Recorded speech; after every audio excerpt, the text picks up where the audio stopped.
Hola, yo de nuevo. El día de hoy les estaré dando más consejos sobre el desarrollo de un guión. Bueno, vamos al punto porque son varios temas. En primer lugar, el texto y el subtexto. El texto es lo superficial del guión, básicamente lo que escribimos y harán los personajes. Esta parte del guión es la parte superficial. Se trata de las imágenes en la pantalla y de la banda sonora con su diálogo, su música y sus efectos sonoros. Es decir, lo que vemos y lo que oímos, lo que dicen las personas. Pero el texto debe venir acompañado de subtexto y es aquí donde tu guión cobra vida. El subtexto es lo que se esconde detrás de toda esta fachada que le hemos creado al personaje. Es lo que no se dice, pero está ahí. Son los pensamientos, sentimientos e intenciones que están ocultas detrás del comportamiento de los personajes. Si en tu guión no hay un subtexto, es como escribir a la nada. Siempre tiene que haber un subtexto. Por ejemplo, si tu escena trata de dos personas que están en un picnic y realmente solo hablan y hacen eso, tu escena no cobra ningún sentido. Hay una técnica de análisis que consta de 5 pasos que te ayudan a saber el subtexto de una escena. Asimismo, también ayudan a percibir con claridad los defectos que puede tener. Esto nos ayuda mucho para saber si esa escena es realmente necesaria en nuestro guión y por ende en nuestra narrativa. El primer paso es definir el conflicto de la escena. Siempre debe haber un personaje o una fuerza, incluso un objeto que domine la escena. Entonces, una vez lo identifiquemos, hay que plantearnos la pregunta: ¿qué quiere? ¿Cuál es su deseo? ¿Y cuáles son las fuerzas antagonistas que se interponen en su deseo? Una vez identificadas las fuerzas antagonistas, también debemos preguntarnos qué es lo que desean estas fuerzas. Para responder a estas preguntas debemos hacerlo de forma infinitiva, es decir, este fulanito quiere salvar esto, y este otro fulanito quiere conseguir esto. El segundo paso es identificar el valor del inicio de la escena. Ya hablé de esto en un video anterior, un poco más en detalle, pueden ir a verlo, estará aquí arriba. Pero resumiendo, cada escena te deja una carga positiva o una negativa. Dependiendo de qué pase en la escena, las cargas varían. Entonces, lo que debemos hacer en este paso es identificar la carga de la escena. Si es que termina con algo negativo, algo trágico o algo alegre. Algo bueno.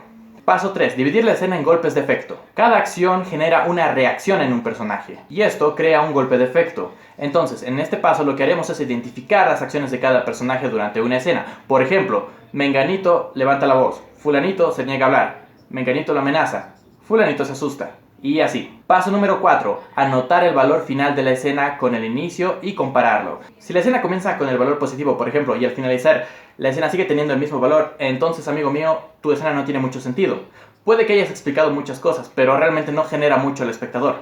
Si es que hay un cambio en el inicio y el final, significa que estás haciendo las cosas bien. Y finalmente el paso 5.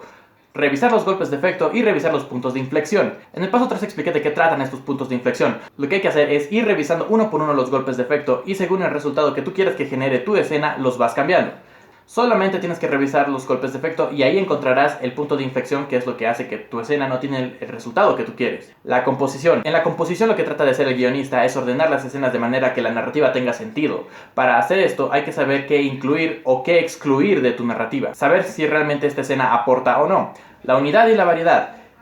Es básicamente explicar el nudo de la película. Por ejemplo, en Spider-Man 1, dado que Peter es picado por una araña y su tío muere, él toma el manto de Spider-Man. Y bueno, la variedad se refiere a que puedas meter la mayor cantidad de cosas en tu película, desde escenas, acción, drama, tensión, que hable de distintos temas, etc, etc. Pero hay que saber medir esto, ya que mucho de todo cansa al espectador. Así que solo hay que incluir lo que nos sea posible. La medición. La medición se refiere a la cantidad de tensión que va a tener la película. No puedes estar todo el tiempo en tensión, ya que eso agota al espectador. Siempre hay que darle un respiro, ya sea con un chiste o con un momento que sea más tranquilo. Ojo, que tranquilo no significa que no pase nada, solo me refiero a una escena que no tenga tanta tensión. El ritmo y el tempo. Esto se refiere a la cantidad de tiempo de una escena y la fluidez que hay en ella. ¿Puedes tener escenas largas? Sí, pero que no aburran al público. No pases de los 6 minutos y por cada escena larga que tengas debe haber por lo menos una muy corta. Y así se va alternando un poco. Un truquito para crear nuevas escenas. Supongamos que tienes 3 personas en un parque y una persona se va. Ahí puedes crear otra escena con las 2 personas que quedan. Esta técnica sirve más que nada si es que no tienes muchas escenas con distintos escenarios y personajes. Progresión. Cuando una historia realmente progresa significa que estás haciendo las cosas bien. Y hay 4 formas de hacer esto. Con la progresión social, que es básicamente cómo los actos de una persona afectan a su entorno. La progresión personal, que es cuando nos introducimos cada vez en la psicología del personaje, emocionalmente, físicamente y moralmente. Luego está el simbolismo, que si es que logras meterle simbología a las imágenes, a los escenarios o a los personajes, es como que tu historia asciende de nivel, es como que te haces más cool. Pero eso requiere mucho conocimiento, Y finalmente tenemos la ascensión irónica, que se puede resumir básicamente en que quieres que pase algo y pasa, pero no de la manera en la que tú esperabas. Finalmente me toca hablar de 3 elementos que están casi por el final de las películas: crisis, clímax y resolución. La crisis es el momento donde el personaje debe tomar una decisión final que cambiará totalmente el curso de las cosas, y después de esta no hay retorno, es decir, es aquí y ahora. Y debe ser una decisión difícil, algo que ponga en duda al espectador y comprometa al personaje. Generalmente la crisis viene un poquito antes del clímax, y hablando de clímax, creo que todos sabemos lo que es. Es el momento que tiene mayor intensidad en la historia. Y no necesariamente tiene que ser algo así como con explosiones y bombas.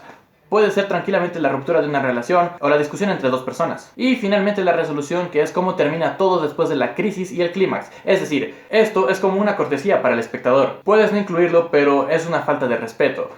Por ejemplo, tenemos a un héroe teniendo la batalla final y en el momento en el que todo se decide, tú pones los créditos. Eso no se hace, bro. Bueno, en fin, eso ha sido todo por mi parte. Espero que les haya servido. Denle like, suscríbanse, compartan y pues ya estaría. Adiós, amiguitos.